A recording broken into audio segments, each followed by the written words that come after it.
Let's make some date bacon. It's going to be bacon with a date syrup over it. This has been really famous at a local Las Vegas restaurant, so we thought we'd try it at home. First thing to do is we got 1 cup of dates here. We've sliced them. We've got 1 cup of boiling water. We're going to cover that, and then we're going to let this sit for 2 hours. After 2 hours, we're going to then take a potato masher, and we're going to mash this until it gets really small. Alright, once we get that all smashed, put this down on Mom's counter and get it dirty. And then we're going to take it and we're going to strain it into a saucepan.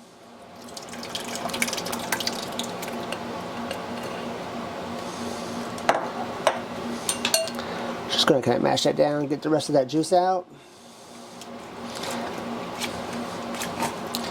We're going to stick this over a nice medium heat and we're going to cook this for a while. We want to stir it to make sure it doesn't stick to the bottom, where it doesn't scorch. But what we're going to do, we want it to have the same consistency when we're done as what your honey is.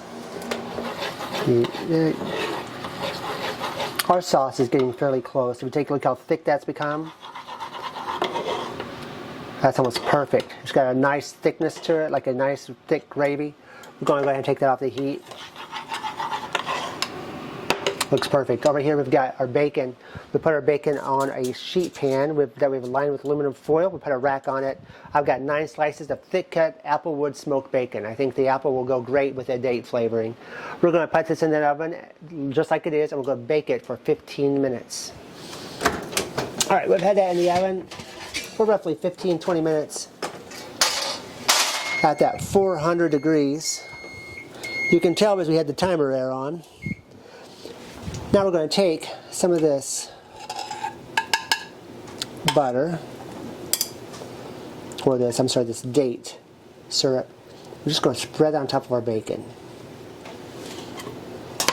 Then, after we get it on top of your bacon, we're going to turn our bacon upside down and repeat the process.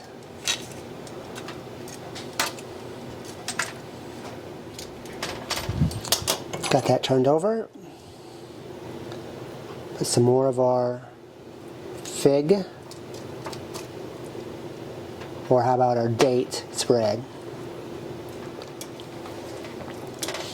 After we get it covered, we're going to stick it back in our 400 degree oven and bake it for another 10 to 15 minutes.